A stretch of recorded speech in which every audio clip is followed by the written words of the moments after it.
Mark Higgins, a graduate of UVA's Darden School of Business in 2005, went on to achieve both CFA and CFP certifications as he embarked on a journey into the world of institutional investing.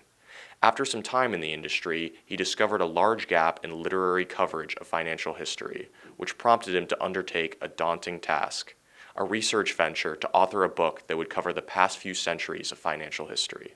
Today, this book is available on shelves and is titled Investing in U.S. Financial History.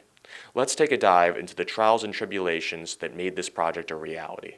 What inspired you to write a comprehensive book on U.S. financial history? So it started in March 2020 when COVID hit, and I was advising large investors like pensions and foundations, endowments, and I was caught completely off guard. It seemed like nothing remotely close to this had happened before. I just started reading about financial history to see if something like this had happened before, and I also noticed that I couldn't believe that there was no book that was written on the full financial history of the United States. So I had done a lot of writing throughout my life, and I thought I would take a shot at it. And 4 years later, it was published, and it's now available in bookstores and mostly online. How did you approach the research process required for such a broad and detailed historical account? The book is roughly in 6 parts over 233, 234 years. I would usually just start, reading a book, and I would see references for other books that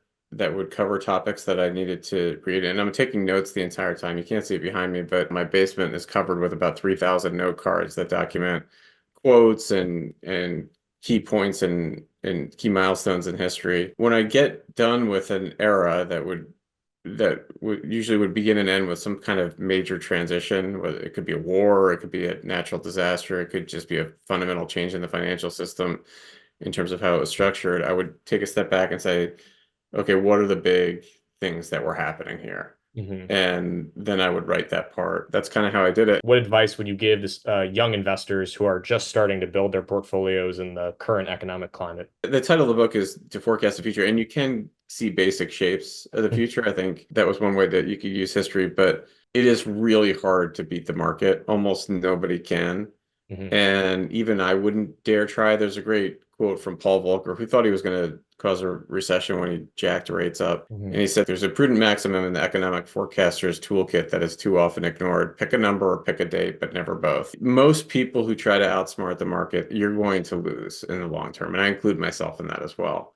And you're better off not trying to speculate, investing in low cost index funds, and and not ruining it essentially. Mark Higgins has not only shared with us the incredible journey of writing investing in U.S. financial history, but has also illuminated the importance of understanding our financial past to navigate the present and future. His dedication to filling a significant gap in literature has provided us with a valuable resource. We look forward to seeing how his work will influence and educate future generations of investors and historians alike. I'm Jacob Higgins, WUVA.